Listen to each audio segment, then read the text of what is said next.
हम सब एक महान परिवार है और इस देश के लिए हम सब एकजुट होकर लड़ेंगे। इस देश के लिए हम सब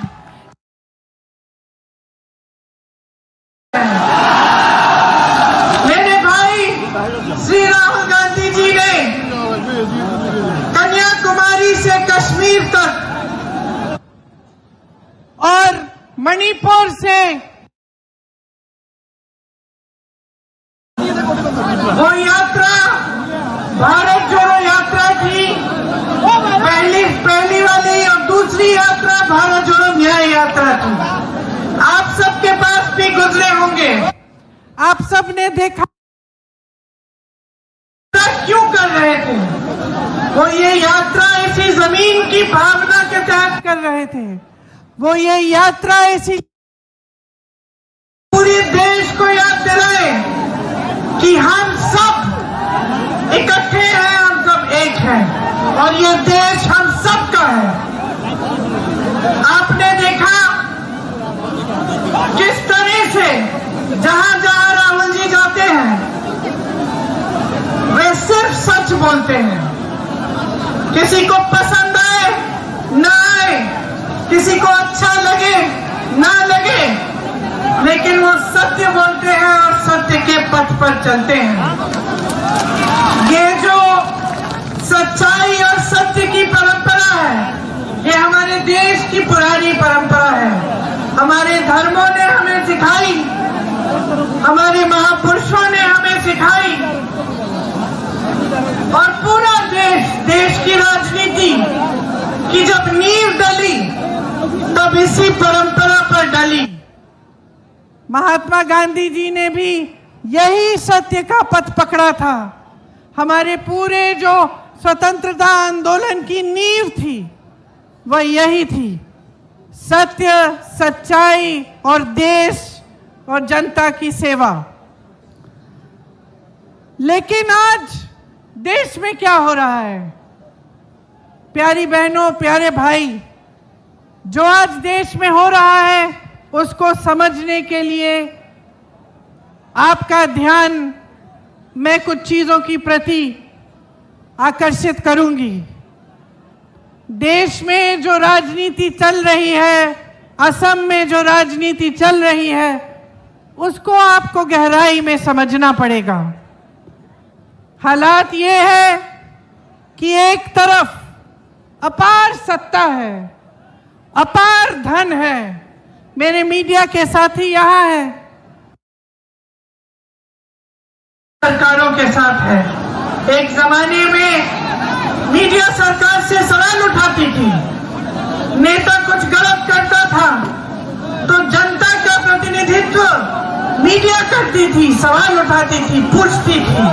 एक जमाने में सत्ता को जनता पूछ सकती थी, जनता सवाल उठा पाती थी। लेकिन आज पूरी सत्ता एक पार्टी के साथ है और उन्होंने इस लोकतंत्र को बचाने और मजबूत करने वाले सारे संस्थान कमजोर कर रखे हैं।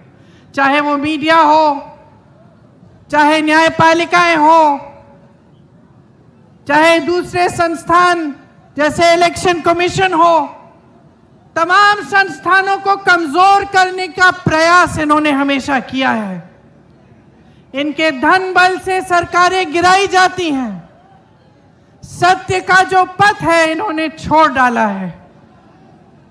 तो आज चाहे असम में, चाहे पूरे देश में एक ऐसी राजनीति चल रही है जो जनता के लिए नहीं चल रही है।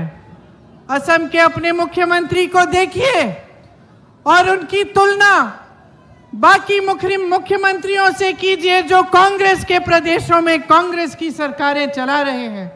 आप रेवंत रेड्डी से पूछेंगे कि रेवंत जी तेलंगाना में आप क्या कर रहे हैं, तो वो आपको सारे काम गिनाएंगे।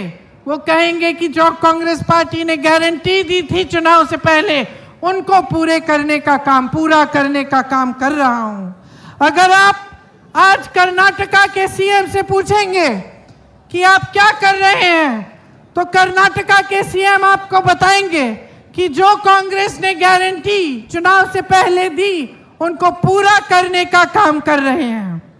इसी तरह से जहां जहां कांग्रेस की सरकार है, आप वहां के सीएम्स को देखिए और आपको पता चलेगा कि सेवा में, सेवा के लिए समर्पित हैं। लेकिन यहां असम में माफियाओं का राज चल रहा है। भू माफिया, सुपारी माफिया, बालू माफिया, कोयले का माफिया, हर तरफ देखें तो वसूली और माफिया चल रही है।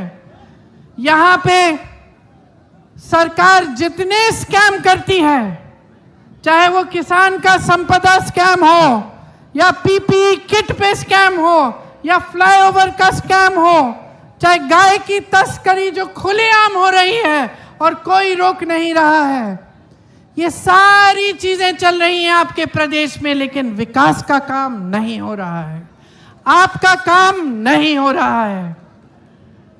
यहां के सीएम के खिलाफ बड़े बड़े आरोप थे जब वो कांग्रेस पार्टी में थे,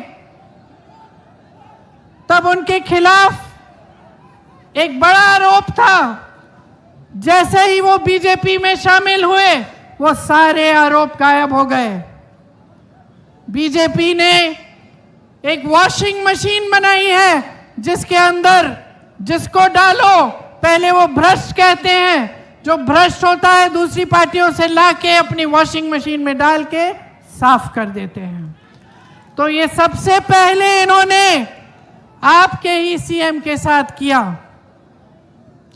और ये मिसाल बन गया पूरे देश के लिए कि एक तरफ ये कहते हैं कि भ्रष्टाचार हो रहा है और दूसरी तरफ जो भ्रष्ट है उसको अपनी पार्टी में ले लेते हैं और सारे आरोप, सारे केस सब थम जाते हैं, ठंडे बस्ते में डाले जाते हैं। यहां पे जो सरकार है उसका ध्यान आप पे नहीं है, अपने बिजनेस पे है। कहां से बिजनेस होगा, कहां से कमाई आएगी, कहां पे कौन सी माफिया चल रही है, उसके साथ साठगांठ करना, यही इस सरकार का काम हो गया है। लेकिन इस बीच आप मुझे बताइए मेरे भाइयों, आपकी कितनी बड़ी बड़ी समस्याएं हैं। आज आप सब यहाँ पे बैठे हैं, मेरे नौजवान साथी यहाँ पे हैं, बताइए कितनों के पास रोजगार है? ऐसे हाथ उठा के बताइए, रोजगार मिला है? नहीं मिला है। किसी को, एक जने को तो मिला होगा, किसी को रोजगार नहीं मिला? बहने, किसी को रोजगार नहीं मिला है क्योंकि सरकार का पूरा ध्यान अपने स्वार्थ पे है। मंत्रियों का, सीएम का, सबका अपने ही स्वार्थ पे है। हम कैसे कमाएंगे, जनता कैसे कमाएगी, जनता के क्या संघर्ष हैं, कोई इन पर ध्यान नहीं दे रहा है। आज बेरोजगारी इतनी ज्यादा बढ़ गई है, 45 सालों में सबसे ज्यादा बेरोजगारी आज हमारे देश में है।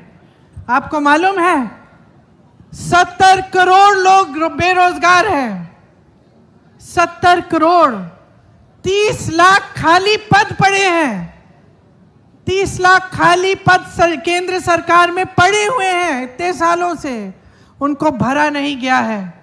जिससे बात करो बेरोजगार है। आप सबने मेहनत से पढ़ाया लिखाया, बहुत मेहनत की, कोई खेती करता है, कोई मजदूरी करता है, कोई जॉब करता है, किसी के पास छोटी दुकान है। आप सब क्या चाहते हैं अपने बच्चों के लिए? आप उनको बड़ा करके उनके भविष्य को बनाना चाहते हैं, है कि नहीं? पढ़ाते लिखाते किस लिए हैं? पूरी हिम्मत डालते हैं आप कमाई में ताकि बच्चे बड़े होकर अपनी लाइफ बना पाए, अपनी जिंदगी बना पाए और उनका भविष्य अच्छा हो। लेकिन आज चाहे जितना भी काम आप करें, चाहे परिवार में आप काम कर रहे हैं, महिलाएं चाय के बगान में काम कर रही हैं, पुरुष मजदूरी कर रहे हैं, किसी का कहीं पे जॉब लगा हुआ है, फिर भी कमाई पूरी नहीं हो रही है। ये सच है कि नहीं? फिर भी जब आपको दुकान जाना पड़ता है कुछ खरीदने के लिए तो घबराहट होती है। जब कोई बीमार पड़ता है तो पूरे परिवार पे संकट आ जाता है कि कैसे इलाज कराएंगे। सही बात है कि नहीं? सही बात है ना। कुछ टूट जाता है घर में, बारिश आती है, पानी आ रहा है, उसको ठीक करना है, आप कहते हैं कोई बात नहीं, बाद में कर लेंगे, अभी पैसे नहीं हैं। बच्चों की फीस भरनी पड़ती है, बच्चों के लिए वर्दी खरीदनी पड़ती है, मुश्किलें भरी पड़ी हैं। मिट्टी का तेल, सब्जी, पेट्रोल, डीजल सब महंगा हो गया है। जो खेती करता है वो खेती में कमा नहीं पा रहा है। एमएसपी तो मिलती ही नहीं है आपको। और खेती में जितने भी सामान आप इस्तेमाल कर रहे हो आज, सब पे जीएसटी लगा लगा के उनको महंगा कर दिया है। बाढ़ आती है, बारिश आती है, बाढ़ में आपको कोई मदद नहीं मिलती, आपकी ज़मीनें चली जाती हैं पानी के नीचे, मुआवजा नहीं मिलता है समय पे, कोई पूछने वाला नहीं है। ना आपकी असम की भाजपा की सरकार पूछ रही है और ना मोदी जी की केंद्र की सरकार। आपके यहाँ भाजपा के कार्यकर्ता आते हैं, कहते हैं फॉर्म भरो, मेरी बहनों को कहते हैं फॉर्म भरो, नहीं तो वोट दो, नहीं तो 1200 रुपए नहीं मिलेंगे, कहते हैं ना। आए हैं ना फॉर्म भरने? आप अगली बार आएंगे ना आपके घर, तो आप उनसे पूछिए 1200 रुपए से आज क्या मिलता है? एक सिलेंडर भी नहीं मिलता है, समझे आप? आपको 1200 रुपए देने की बात कर रहे हैं। आज आपको 1200 रुपए में उन्होंने ये स्थिति बना दी है आपकी कि आपको एक सिलेंडर नहीं मिलेगा, कुछ नहीं खरीद पाओगे उस 1200 रुपए में। फिर भी आपके घर आके आपको धमकाते हैं, कहते हैं वोट दो, फॉर्म भरो, नहीं तो 1200 रुपए नहीं मिलेंगे। आपको मालूम है कि कांग्रेस पार्टी की गारंटी है, कांग्रेस पार्टी की गारंटी है कि मेरी बहनें, जो परिवार में सबसे बड़ी महिला है, उसको 8,500 रुपए हर महीने, साल में 1 लाख रुपए आपको मिलेंगे। क्योंकि बोझ आप उठाती हो। मैं महिला हूं, मैं समझती हूं। महिला चाहे बड़े घर की हो, चाहे छोटी घर की हो, चाहे गरीब हो, चाहे बहुत रईस हो, महिला हमेशा समाज का बोझ भी उठाती है और समाज की परवरिश भी करती है। नई पीढ़ी को तैयार करने वाली मेरी बहन मेरी महिला है, सबसे ज्यादा मेहनत करने वाली महिला है। काम पे जाती है, खेती में जाती है, नौकरी करती है, मजदूरी करती है, तो घर आकर बच्चों को देखती है, घर आकर खाना पकाती है, घर आकर सबकी देखभाल करती है। जब तक आप सब सो जाते नहीं हो, जब तक पूरा परिवार चैन से नहीं सोता, तब तक मेरी बहनें नहीं सोती हैं। और इस सरकार में उनके लिए कुछ नहीं है, सिर्फ ऊपरी बातें। मोदी जी कहते हैं हमने महिलाओं के लिए आरक्षण कर दिए। कौन से आरक्षण? 10 सालों के लिए वो आरक्षण सच्चाई ही नहीं होंगे, लेकिन उन्होंने हर जगह इवेंट बनाए, बड़े बड़े मंचों पर गए, उनको माला पहनाया गया, कहा गया कि महिलाओं के लिए वो कर रहे हैं। लेकिन असलियत ये है कि आपको 5 किलो राशन और 1200 रुपए पकड़ाकर ये कहते हैं कि बस चुप रहो, इतना मिलेगा तुम्हें, बस और कुछ नहीं मिलेगा। महिलाओं को आत्मनिर्भर करने के लिए, अपने पैरों पे खड़े करने के लिए कुछ नहीं किया।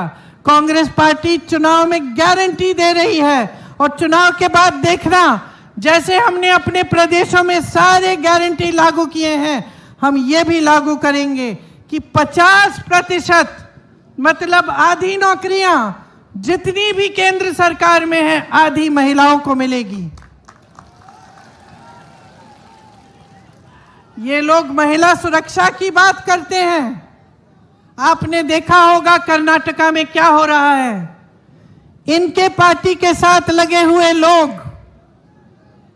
ऐसी हरकतें इन्होंने की हैं, ऐसे अपराध किए हैं, हजारों वीडियो निकले हैं। और क्या पता चला कि जिसने अपराध किया उसके साथ मोदी जी मंच पे खड़े होकर उसके लिए वोट मांग रहे थे।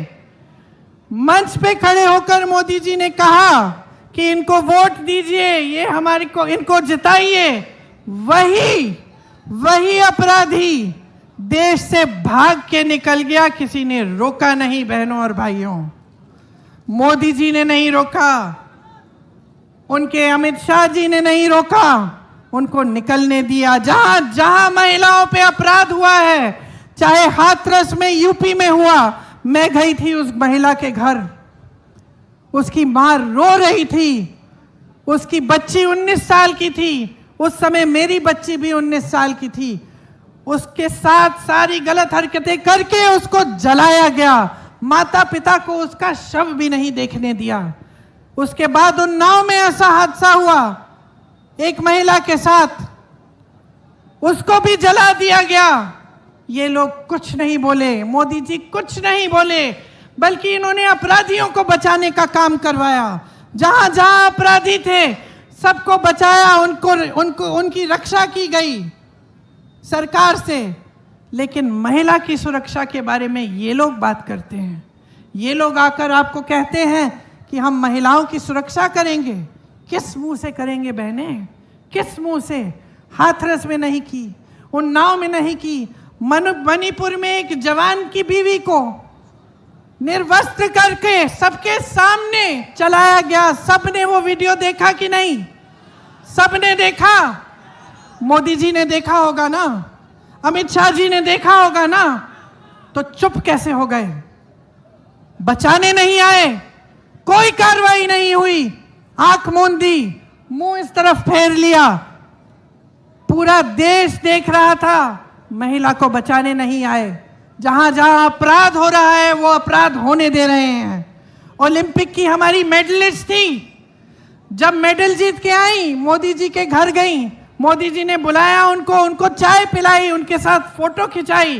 सारी मीडिया में ने लिखा, देखो मोदी जी के काल में इंडिया मेडल लेके आ रही है ओलंपिक से। जब वही महिला सड़क पे उतरी, जब उसी महिला ने कहा कि मेरे साथ गलत हुआ है, मेरे साथ गलत हुआ है, मोदी जी मेरी मदद कर दीजिए, जो आपकी पार्टी में नेता है उसने किया है, तो मोदी जी ने एक लफ्ज नहीं कहा। वो बच्ची बैठी रही सड़क पे, मैं उस बच्ची से भी मिली, मैंने उससे बात की, उसने कहा मुझे कुछ नहीं चाहिए, मुझे न्याय चाहिए दीदी। लेकिन मोदी जी ने न्याय नहीं दिया, अपने घर से नहीं निकले। वही हालत जो महिलाओं की है, वही हालत किसानों की। किसानों ने आंदोलन किया, मोदी जी अपने घर से नहीं निकले। 600 किसान शहीद हुए, मोदी जी ने एक लफ्ज नहीं बोला, मिले तक नहीं कि उनकी सुनवाई हो जाए, कि वो जो काले कानून किसानों को खत्म करने वाले कानून थे उनको ये हटाएं। आज चाय के बगानों में आप मजदूरी करते हैं। मैं पिछली बार चुनाव में आई थी, मेरे ख्याल से 2 साल गुजर गए होंगे। उस समय से समस्या थी कि आपका जो वेतन है वो बढ़ाया ही नहीं गया। मैं चाय के बगान में गई, महिलाओं से मिली, उन्होंने मुझे अपनी समस्याएं बताया कि कैसे पूरे दिन काम करती हैं, कभी कभी टॉयलेट भी नहीं होता उनके लिए, दूर होता है, उनको जाना पड़ता है चल के, और इतना कम वेतन मिल रहा था। उस समय उनकी मांग थी कि हमारा वेतन बढ़ाया जाए। 2 साल गुजर गए, आप भाजपा की सरकार लाए, आपके मुख्यमंत्री चाय के बगानों को हड़पवाते हैं, चाय के बगानों में अलग अलग बिजनेस कराना शुरू कर दिए हैं, लेकिन जो चाय के बगान में मजदूरी करते हैं उनका वेतन उन्होंने नहीं बढ़ाया। तो आप सोचिए, कांग्रेस में हमने कहा है कि हर रोज की मजदूरी 400 रुपए तक हम बढ़ाएंगे, और ये हमारी गारंटी है।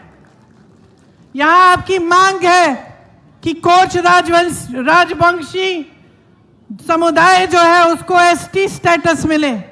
कब से आपकी पुरानी मांग है, इस मांग का हम पूरा समर्थन करते हैं। आपने सुना होगा राहुल जी कहते हैं कि जाति जनगणना कराएंगे।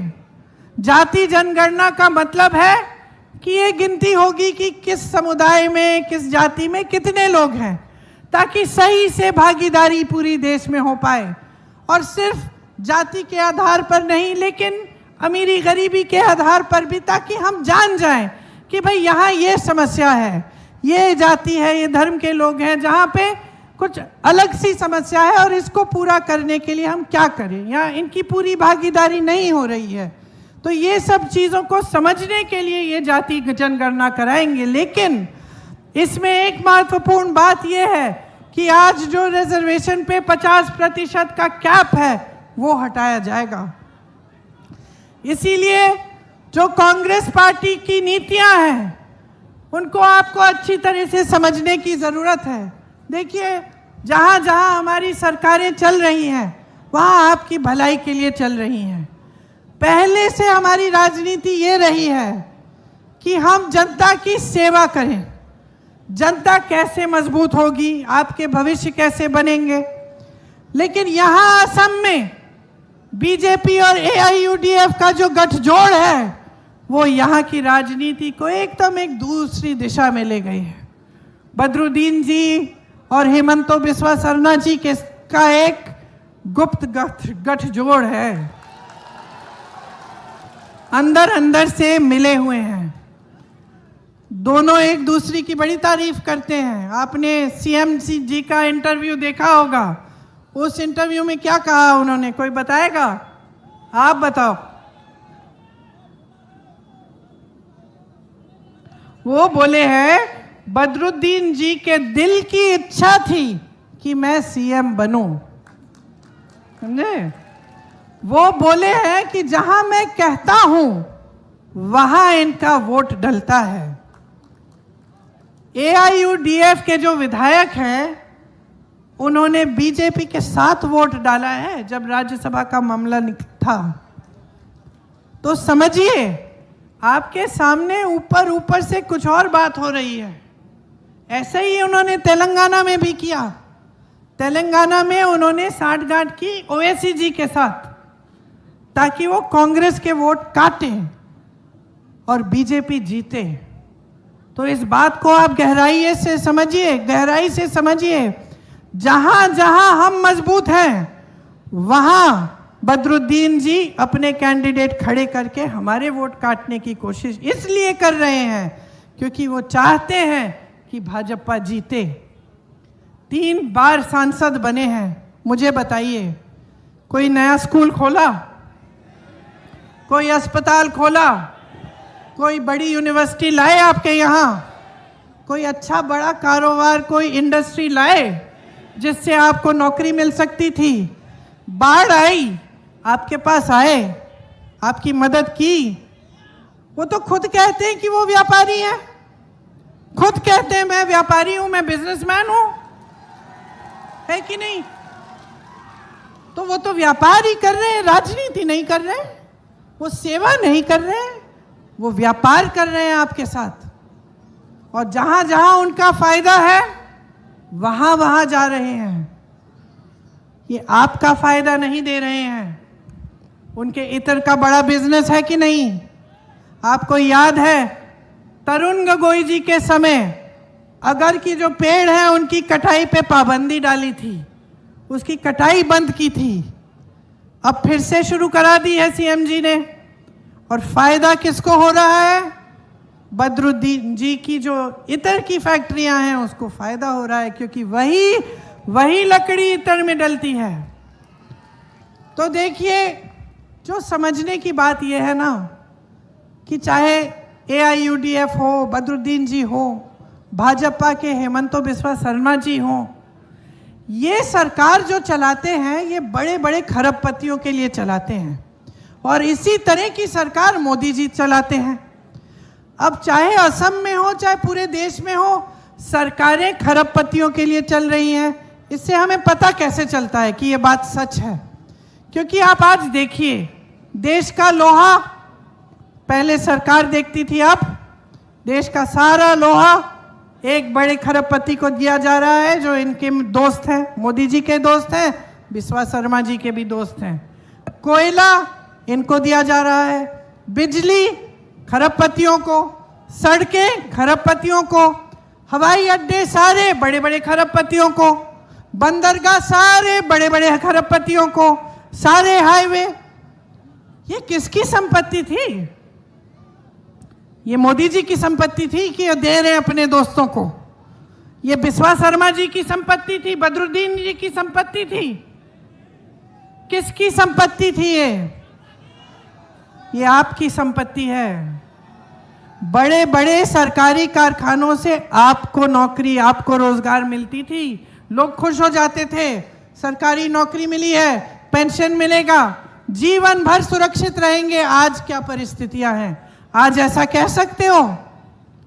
उसी तरह से कांग्रेस ने प्राइवेट बिजनेस को खूब बढ़ावा दिया, बड़े बड़े कारखाने खड़े करवाए, लेकिन जिससे आपको रोजगार मिलता था।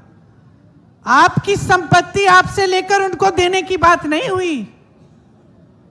16 लाख करोड़ रुपए, 16 लाख करोड़ रुपए माफ किए हैं सिर्फ कुछ गिने चुने बड़े बड़े उद्योगपतियों के मोदी जी ने। सोचिए 16 लाख करोड़ रुपए से क्या क्या नहीं हो सकता था। यहां कितने कारखाने बन जाते, आपके स्कूल बन जाते, आपको रोजगार मिल जाते, आपकी सड़कें, आपके घर में पानी, जो बाढ़ आती रहती है उसको रोकने का कोई इंतजाम बन जाता। 16 लाख करोड़ रुपए इन्होंने बड़े बड़े खरबपतियों को माफ किए। देश के किसान को इनसे पूछो कितने रुपए माफ किए इन्होंने, पूछो मोदी जी से, पूछो हेमंत बिस्वा शर्मा जी से। 1 रुपया नहीं माफ किया। कांग्रेस की जहां जहां सरकारें रही, छत्तीसगढ़ में, छत्तीसगढ़ के किसान से पूछो, किसानों का कर्ज माफ करने का काम हुआ वहां। आज परिस्थिति यह है, मीडिया को खरीद लिया है सब बड़े बड़े सेठों ने, विपक्ष पर धड़ाधड़ हमला है, भयानक हमला है, विपक्ष के खाते बंद कर रखे हैं, 2 चीफ मिनिस्टर जेल में है चुनाव के समय। इस देश के इतिहास में ही कभी पहले नहीं हुआ। पहली बार इस देश के इतिहास में 2 चीफ मिनिस्टर जेल में पड़े हैं, चुनाव चल रहा है। मोदी जी स्कीम लाए, इलेक्टोरल बॉन्ड की स्कीम, कहते हैं कि हम सबसे ईमानदार प्रधानमंत्री हैं इस देश के इतिहास में। देख लो, यहां आकर जब आपको भाषण देंगे सुन लेना क्या कहते हैं। कहेंगे मैं अकेला भ्रष्टाचार के खिलाफ लड़ रहा हूं, मैं अकेला ईमानदार हूं इस देश में, बाकी सारे भ्रष्ट हैं, ऐसा कहते हैं। तो मैं आपको बताना चाहती हूं कि ये ईमानदार प्रधानमंत्री कैसी स्कीम निकाल के लाए। स्कीम ये थी कि जो भी चंदा देगा किसी भी राजनीतिक दल को, उसका नाम गुप्त रहेगा। यह ईमानदारी की स्कीम थी इनकी कि उसका नाम गुप्त रहेगा। सुप्रीम कोर्ट ने कहा कि यह गलत स्कीम है, यह नाम गुप्त नहीं रहने चाहिए, नामों को खोलो, सबके सामने बात आनी चाहिए कि किसने कितना चंदा दिया। अच्छा, जब ये हुआ तो मोदी जी को अचानक लग गया कि पब्लिक को पता चल जाएगा कि किसने क्या क्या दिया, कहां कहां से मैंने चंदा लिया है और कैसे। तो फिर कहने लगे कि अरे पहली बार इतिहास में ये सूची पारदर्शी हो गई है, जनता को दिख रही है। तुमने थोड़ी दिखाई, अरे मोदी जी ने खुद थोड़ी दिखाई। ये पारदर्शी कैसी हुई? क्योंकि सुप्रीम कोर्ट ने, जजों ने बोला कि इसको पारदर्शी बनाओ। इससे पहले तो मोदी जी की स्कीम ये थी कि गुप्त रहेगा। अच्छा चलिए, सूची दिखी, सूची में आप सोचिए चंदा कैसे कैसे लिया गया। छापा मारा, चंदा लिया, छापे बंद, केस डाल दिया किसी बड़े व्यापारी पर, भयानक केस डाला, एजेंसियां डाल दी उसके पीछे, चंदा लिया, केस बंद। गुजरात में जो पुल गिरा था याद है आपको? बहुत लोग उसमें बह गए थे। जिसने पुल बनाया उसने चंदा दिया है मोदी जी को। कोविड की वैक्सीन सबको लगी ना? कोविड की वैक्सीन पूरे देश में मोदी जी की फोटो के साथ लगी, बाकायदा मोदी जी की फोटो के साथ आपको सर्टिफिकेट मिलती थी। उस कोविड की वैक्सीन को बनाने वाले ने इनको चंदा दिया। आज क्या बाहर निकला है, मैं पढ़ रही थी अखबारों में कि उस वैक्सीन में भी कुछ है कि 1 या 2% लोग उससे बीमार भी पड़ सकते हैं। तो आप सोचिए कि कितना बड़ा भ्रष्टाचार किया और भ्रष्टाचार की स्कीम बना दी, और ये आके आपके सामने कहते हैं कि ये सबसे ईमानदार है, कि इनसे ईमानदार कोई इनसे पहले कोई नेता ही नहीं रहा। आपको मालूम है, कोई बताएगा कि आज भारत में सबसे अमीर राजनीतिक दल कौन सा है? भाजपा, बीजेपी 10 सालों से सत्ता में रहे हैं। बार बार कहते रहते हैं 70 साल से कांग्रेस ने नहीं किया, नहीं किया, नहीं किया। हाँ, कांग्रेस ने 70 सालों में इतना पैसा नहीं कमाया जितना इन लोगों ने कमाया है। 10 सालों में ही, मात्र 10 सालों में देश और दुनिया की सबसे अमीर पार्टी बन गए। कैसे? इनके जिलों में देखो कितने बड़े बड़े दफ्तर हैं, पूरी इमारतें हैं। इनके लिए जो भी काम करता है वो वेतन पे रखते हैं। हमारे कांग्रेस के कार्यकर्ता यहाँ खड़े हैं, सेवा दल के कार्यकर्ता, इनसे पूछो, मुफ्त में काम करते हैं देश के लिए, देश की सेवा करते हैं। और ये लोग आपसे कहते हैं कि हम लोग भ्रष्ट हैं और ये ईमानदार, ये पाक हैं। जिस भ्रष्ट इंसान को लेना चाहते हैं ले लेते हैं, अचानक वही इंसान साफ और पाक बन जाता है। अहंकार इनका इतना बढ़ गया है, बहनों और भाइयों, इनको सच्चाई बताने वाला कोई बचा ही नहीं है। हमने देखा है अपने जीवन में बहुत प्रधानमंत्रियों को, सत्ता को देखा है, घर में देखा है।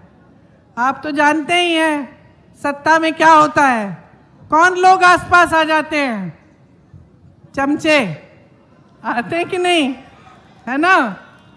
सबसे पहले चमचे, फिर झूठ बोलने वाले, सच्चाई नहीं बताएंगे। बाहर अंधेरा है बोल देंगे उजाला है कि नहीं? और जब इतनी सत्ता होती है और इतना अहंकार होता है, और जब नेता सब में भय फैलाता है, डर फैलाता है, तब तो और भी, तब तो किसी की हिम्मत ही नहीं होती। अब आपकी ये स्थिति है, महंगाई है, बेरोजगारी है, किसान पिस रहा है, महिलाओं के लिए कोई रास्ता नहीं है आगे बढ़ने का। कोई बता भी रहा है मोदी जी को? मुझे नहीं लगता। जैसे टीवी वाले हम सबको रोज रोज सुनाते हैं ना कि बहुत अच्छा हो रहा है, अर्थव्यवस्था आगे बढ़ रही है, सब अमीर हो रहे हैं देश में, उसी तरह से मोदी जी को सुनाया जा रहा है रोज सुबह शाम। उनको सच्चाई मालूम ही नहीं है, अब दूर हो गए हैं जनता से। जैसे अहंकारी नेता होते हैं, पुराने जमाने में अहंकारी राजा होते थे, उनको कोई समझ नहीं है कि जनता का क्या संघर्ष है, बहनें क्या संघर्ष कर रही हैं, किस तरह से परिवार को आगे चला रहे हैं, आज कोई समझ नहीं है। सुनिए, लचित बोरफुकन जी की जो असमिया गौरव के प्रतीक हैं, उनकी एक मूर्ति यहां बनी 125 फुट ऊंची। आपने सुना है मोदी जी इतने अहंकारी हो गए हैं कि अपनी मूर्ति बनवा रहे हैं किसी व्यापारी से और चाहते हैं कि ये उससे भी बड़ी हो। सोचिए, इतना अहंकार बढ़ गया है, इतना अहंकार बढ़ गया है कि आज इनके नेता संविधान को बदलने की बात कर रहे हैं। संविधान को बदलने का मतलब क्या है? गांव गांव में यहां इनके जो उम्मीदवार हैं, जो मंत्री हैं, इन्होंने बयान दिए हैं और बयान में कहा है इस बार भाजपा को जिताओगे तो संविधान बदल डालेंगे। अब आप सोचो, ये जो आप यहां खड़े हैं इस चुनावी सभा में, दूर दूर से आए हैं मेरी बातों को सुनने के लिए। क्यों आए हैं? आपको अपने भविष्य की चिंता है ना? आप जान रहे हो कि आपका वोट डलने जा रहा है। ये वोट आपके जीवन में तरक्की भी ला सकता है, गलत जगह चले जाए तो आपके जीवन को पीछे भी ला सकता है। आप 10 सालों से देख रहे हैं कोई तरक्की नहीं आई है। ये वोट आपका सबसे बड़ा औजार है। आज अगर आप अपने भविष्य को बदलना चाहते हैं तो हमारे संविधान ने आपको ये वोट दिया है, ये जो शक्ति दी है ना कि आप यहाँ पे बैठे हो, जो भी आप काम करते हो, मजदूरी करते हो, खेती करते हो, आपको वही अधिकार दिया है जो यहाँ पे मंच पे बैठे नेताओं को दिया है। आपको वही अधिकार दिया है एक किसान को जो प्रधानमंत्री को अधिकार दिया है। एक गांव की महिला को वही अधिकार दिया है जो एक मंत्रिमंडल में बैठी महिला को दिया है। और वो यही अधिकार है, यही चीज है जो इस देश में सबको समान दृष्टि से देखती है, संविधान। और ये अधिकार जो वोट का अधिकार है, ये संविधान ने दिया है। संविधान आपको बचाता है। आप कुछ गलत देख रहे हैं, इसको ठीक करना चाहते हैं, वोट कर सकते हैं। संविधान आपको मदद करता है, आपकी सहायता करता है। अगर आपका समुदाय या आपकी जाति आगे बढ़ नहीं पा रही है तो संविधान में आपके लिए आरक्षण है ताकि आप आगे बढ़ पाएं।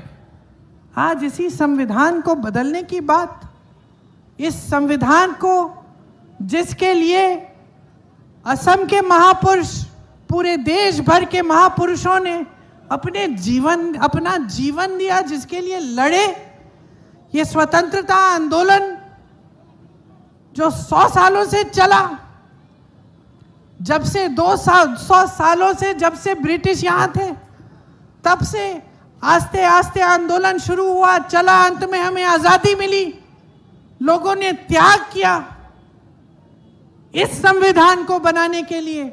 इस संविधान को बनाने के लिए डॉक्टर अंबेडकर जैसे महापुरुष, महात्मा गांधी जैसे महापुरुष लड़े, जवाहरलाल नेहरू लड़े। और आज ये लोग, इनका अहंकार इतना बढ़ गया है कि ये कह रहे हैं हमारी मूर्ति श्री लचित बोरफुकन की मूर्ति से बड़ी बनाओ, हम संविधान को बदलेंगे। ये संविधान इनका थोड़ी है कि ये बदल सकते हैं। ये संविधान इस देश का है, ये संविधान आपका है।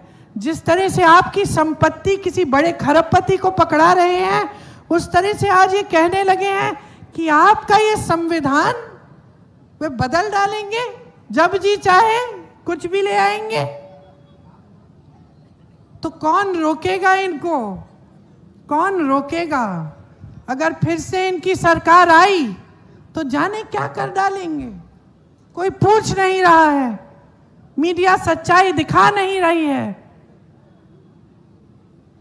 तो अगर आप जागरूक नहीं बनेंगे, अगर आप चुनाव में ये डिमांड नहीं करेंगे, ये मांग नहीं उठाएंगे कि जो नेता आपके सामने आता है भाषण देने के लिए, मेरी तरह जो मंच पे खड़ा है, वो आपकी बात करे, आपके विकास की बात करे, जब बाढ़ आएगी क्या करेगा वो बात करे, आपके लिए स्कूल कब बनाएगा वो बात करे, तो बदलाव कैसे आएगा मेरे भाइयों, मेरे बहनों?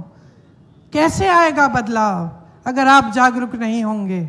ये देश आपका है, समझ लीजिए। इस देश को बचाने का सबसे बड़ा काम, सबसे बड़ी जिम्मेदारी आपकी है, हमारी है। हम लड़ रहे हैं, सड़कों पे लड़ रहे हैं, प्रदेश प्रदेश में लड़ रहे हैं। राहुल जी चल रहे हैं कन्याकुमारी से कश्मीर, आपकी लड़ाई लड़ रहे हैं। हम नहीं चाहते कि ये देश टूटे, हम नहीं चाहते कि इस देश के संविधान में जो हक आपको दिए गए हैं, जिसके लिए आपके पूर्वज लड़े, उन हकों को कमजोर किया जाए। हम चाहते हैं कि जनता मजबूत बने, कि जैसे जनता के लिए सरकारें बनती थी, उसी तरह से आपको एक सरकार मिले जो आपके लिए काम करके दिखाए। आपके सामने ये नेता आते हैं, मोदी जी खास तौर से, कैसी कैसी बातें करते हैं। ये चाहते हैं कि हर चुनाव को हिंदू मुसलमान बनाया जाए, किसी न किसी तरह से यही इनका प्रयास रहता है। ये चाहते हैं कि चुनाव में आपके जज्बात उभरे, ताकि किसी का वोट इधर, किसी का वोट उधर जाए। ये चाहते हैं कि जो आपको विरासत में मिला, जो आपकी संपत्ति है, वो जब ये बड़े बड़े खरबपतियों को दे दें तो आपको पता भी नहीं चले। ये आके बातें करते हैं कि आपके मंगलसूत्र को एक्सरे से कांग्रेस पार्टी ढूंढ के निकाल के किसी और को देने वाली है। बताइए, 70 सालों के लिए कांग्रेस की सरकार रही, 70 सालों के लिए हम स्वतंत्र रहे हैं, और उन 70 सालों में 55 सालों के लिए कांग्रेस की सरकार रही। किसी ने आपके मंगलसूत्र, आपका सोना आपसे छीना? किसी ने आपसे कुछ लिया, लूटा? कोई आपके घर में एक्सरे मशीन लेकर आपके गहनों को ढूंढने की कोशिश कर रहा था उन 55 सालों में? उन 55 सालों में आपको क्या नहीं मिला, ये आप जानते हैं। आप जानते हैं कि उन 55 सालों में कितनी बड़ी, कितनी एकड़ जमीन इंदिरा गांधी ने गरीबों को लौटाई। जानते हैं कि नहीं जानते हैं? जमीनों के पट्टे कितने लोगों को मिले कांग्रेस की सरकार में? मोदी जी जब यहां आएंगे ना, उनसे पूछिए उन्होंने अडानी जी को कितने एकड़ जमीन, इस देश की जमीन मुफ्त में दिया है। देखते हैं जवाब दे सकते हैं कि नहीं। 70 सालों में बैंकों का राष्ट्रीयकरण किया गया। इनसे पूछिए नोटबंदी करके इन्होंने क्या हालात बनाई देश की। आपको बताया कि आप देश के लिए लाइन में खड़े हो रहे हो, बैंक में पैसा लौटाओ, काला धन सफेद हो जाएगा। आज सब सामने आ गया ना। नोटबंदी में कौन सा काला धन आया? अब इलेक्टोरल बॉन्ड्स में दिख रहा है। एक जज ने कहा, कहीं पे मैंने पढ़ा, लिखा हुआ था अखबार में, कि यही एक स्कीम थी काले धन को सफेद करने की। समझ रहे हैं आप? कांग्रेस ने बैंकों का राष्ट्रीयकरण किया और इन्होंने नोटबंदी की। उन्हीं बैंकों से 16 लाख करोड़ बड़े उद्योगपतियों को दे दिया, आपको कुछ नहीं दिया। अनाज उत्पादन में कांग्रेस ने मेहनत करके देश के किसानों को आगे बढ़ाकर देश को आत्मनिर्भर किया। इनसे पूछिए आज देश का किसान टूट क्यों गया है। इनसे पूछिए कि इन्होंने कितने कोल्ड स्टोरेज अडानी जी को दे रखे हैं। हरित क्रांति, श्वेत क्रांति कांग्रेस की सरकारें लाई। इनसे पूछिए कौन सी क्रांति लाए हैं? नफरत की क्रांति लाए हैं? कौन सी क्रांति लाए हैं देश में?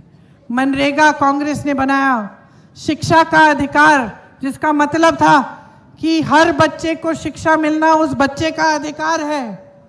भोजन का अधिकार, ये जो 5 किलो राशन आपको पकड़ा रहे हैं, ये अधिकार किसने बनाया? कांग्रेस पार्टी ने कहा कि हर देशवासी को अधिकार है, उसको खाना मिलना चाहिए, राशन मिलना चाहिए। छत्तीसगढ़ में कांग्रेस की सरकार 35 किलो राशन दे रही थी। भाजपा की सरकार आई, काट के 5 किलो कर दिया। कांग्रेस ने इस देश में आईआईटी बनाए, आईआईएम बनाए, एम्स बनाए, विश्वविद्यालय बनाए, इसरो बनाया, डीआरडीओ बनाया, बीएचईएल बनाया, सेल बनाया, ओएनजीसी बनाया, एचएएल बनाया, भाखरा नंगल डैम बनाया। एक ऐसी संस्था का नाम ले ले मोदी जी यहां खड़े होके, क्या बनाया उन्होंने? कौन सी ऐसी संस्था बनाई? ईडी क्या बनाया इन्होंने? 20,000 करोड़ का संसद भवन का सुंदरीकरण किया, जब देश का किसान 15,000 का बकाया मांग रहा था। कोई एक ऐसी संस्था नहीं बनाई उन्होंने। आपके लिए कुछ ऐसा नहीं किया जिससे आप आगे बढ़ पाए। सिर्फ इनके बड़े बड़े इवेंट, कभी ये कभी वो, कभी विदेश जाएंगे, कभी अफ्रीका में दिखेंगे, कभी अमेरिका में दिखेंगे, हर जगह घूमते हुए दिखेंगे, आपके घरों में कभी नहीं दिखेंगे। मैं एक चुनौती देती हूं भाजपा के नेताओं को, एक वीडियो दिखा दे मुझे जहां मोदी जी वाराणसी में, जो उनका संसदीय क्षेत्र है, वाराणसी में किसी एक गरीब के घर के अंदर गए हों। नहीं गए। परवाह नहीं है आपकी, अपनी सत्ता की परवाह है। हेमंत बिस्वा सरना जी को, बदरुद्दीन जी को, मोदी जी को, और मैं एक सांस में तीनों का नाम ले रही हूं क्योंकि तीनों एक समान हैं। तीनों आपके जज्बातों का फायदा उठाना चाहते हैं। तीनों चाहते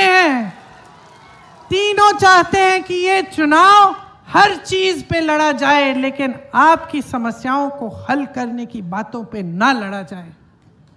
तीनों ये चाहते हैं कि उनकी अपनी तरक्की हो, आपकी तरक्की नहीं हो।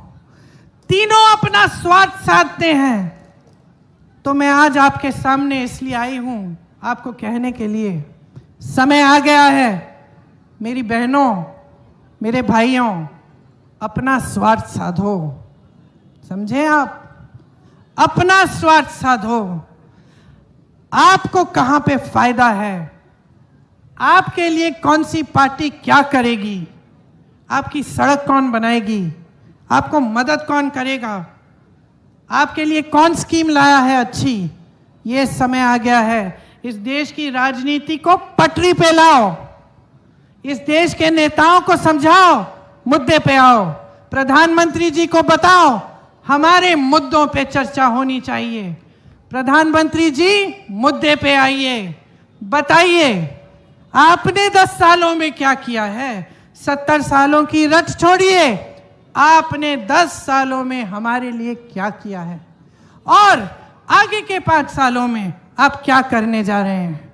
बताइए उनको कि हम नहीं जानना चाहते कि आप संविधान बदलेंगे, हम नहीं जानना चाहते कि आप कौन से नए देश में भ्रमण करने जाएंगे, हम नहीं जानना चाहते कि आपका जो 16,000 करोड़ रुपए का 2 हवाई जहाज है आपके, उसके अंदर कौन से रंग की सीट है। हम जानना चाहते हैं कि हमारे लिए क्या करोगे। ये है आपकी जिम्मेदारी। आज मैं यहां खड़े होकर आपको कह रही हूं कि आज अगर आपने अपनी जिम्मेदारी नहीं समझी, आज अगर आप ये बात गहराई से नहीं समझे कि ये चुनाव आपके मुद्दों पे लड़ा जाना चाहिए, महंगाई पे लड़ा जाना चाहिए, रोजगार पे लड़ा जाना चाहिए, तब ये देश एकदम गलत दिशा में चलता चले जाएगा और उसको पीछे खींचने का कोई नहीं होगा। कांग्रेस ने एक घोषणा पत्र निकाला, हमने उसे न्याय पत्र कहा। न्याय पत्र क्यों? क्योंकि हम समझते हैं कि आपके साथ कितना अन्याय हुआ है। 10 सालों में सिर्फ झूठों की राजनीति हुई है, सिर्फ आपको बताया गया कि ये करेंगे वो करेंगे, कुछ नहीं किया। ना 15 लाख रुपए आपके खाते में गए, ना 2 करोड़ रोजगार बने, ना आपका विकास हुआ, ना आपकी तरक्की हुई। कांग्रेस पार्टी साफ कह रही है 30 लाख पद खाली हैं इनकी सरकार में, हम गारंटी देके कह रहे हैं इन पदों को हम भरेंगे। अग्निवीर जैसी स्कीम लाए ये लोग, ताकि जो सेना में जाता था वो भी सुरक्षा, उसकी भी सुरक्षा अब नहीं है, वो भी सुरक्षित नहीं रह सकता। 4 साल की नौकरी करके घर आकर बेरोजगार होगा। हम उस स्कीम को रद्द करेंगे। हम 5,000 करोड़ रुपए का फंड निकालेंगे नौजवानों तुम्हारे लिए, ताकि तुम अपना छोटा कारोबार शुरू करना चाहो तो तुम्हें उस फंड से पैसे मिलेंगे। हम ये जितने भी बड़े बड़े खरबपति अरबपति हैं, जब इनके बच्चे पढ़ाई खत्म करते हैं, बड़े बड़े पाठशालाओं में जाते हैं, बड़ी बड़ी यूनिवर्सिटी में, उसके बाद इनको एक प्रोग्राम अप्रेंटिसशिप करते हैं। वो 1 साल के लिए कहीं इंटर्नशिप की, कहीं कुछ किया और वो थोड़ा कमा लेते हैं, जब तक उनको प्रॉपर नौकरी नहीं मिलती। लेकिन ये सुविधा गरीब बच्चों के लिए नहीं है। हम इस देश में पहली बार हम एक ऐसी सुविधा लाना चाहते हैं जहां जब आप अपना एजुकेशन खत्म करते हैं, स्नातक पास होते हैं, तब से आपको एक अप्रेंटिसशिप का प्रोग्राम में डाला जाएगा, जिससे 1 साल में आप कम से कम 1 लाख रुपए कमा पाएंगे। आप शिक्षा के लोन लेते हैं, कितनी मेहनत करते हैं, शिक्षा के लिए लोन लेते हैं, किसी को ट्यूशन फी भरनी पड़ती है, मेहनत से इतना काम करते हैं, पेपर लीक हो जाते हैं। हम कह रहे हैं कि पेपर लीक के खिलाफ हम एक कानून लाएंगे, जो शिक्षा के लिए लोन ले रहा है उसका लोन हम माफ करेंगे। ये फसल में आपका नुकसान होता है जब बाढ़ आती है, तो हमारी गारंटी है कि 30 दिनों के अंदर अंदर आपको पूरा मुआवजा मिलेगा, पूरा भुगतान मिलेगा। खेती के सारे सामान हम जीएसटी से मुक्त करेंगे। आपको एमएसपी नहीं मिलती, जो न्यूनतम समर्थन मूल्य है। हम एक कानून ला रहे हैं कि कानून के तहत किसानों को न्यूनतम समर्थन मूल्य मिलना पड़ेगा। ये किसान का अधिकार बना रहे हैं हम। भूमिहीनों को जमीन दी जाएगी। न्यूनतम मजदूरी, मैंने कहा बगानों में सिर्फ नहीं लेकिन सब जगह न्यूनतम मजदूरी 400 रुपए की होगी। और एक सबसे बड़ी जो स्कीम जो हमने राजस्थान में करके दिखाई कि 25 लाख रुपयों तक इलाज मुफ्त होगा आपका, मतलब स्वास्थ्य की सुविधाएं मुफ्त होंगी। ये सब हम क्यों करना चाहते हैं? क्योंकि हम समझते हैं कि सबसे ज्यादा संकट आपने देखा है, सबसे ज्यादा संघर्ष आप ही ने किया है। इस देश के आम आदमी ने, इस देश के गरीब ने, इस देश के मजदूर ने, इस देश की महिला, इस देश के किसान ने। ये जो 10 सालों का भाजपा का राज रहा है, इसमें तरक्की करने वाले सिर्फ बड़े लोग रहे हैं, सिर्फ भाजपा के नेता, सिर्फ बड़े बड़े खरबपति।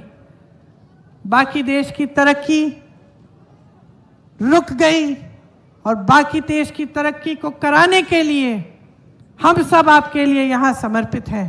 रॉकी बुल जी आइए इधर।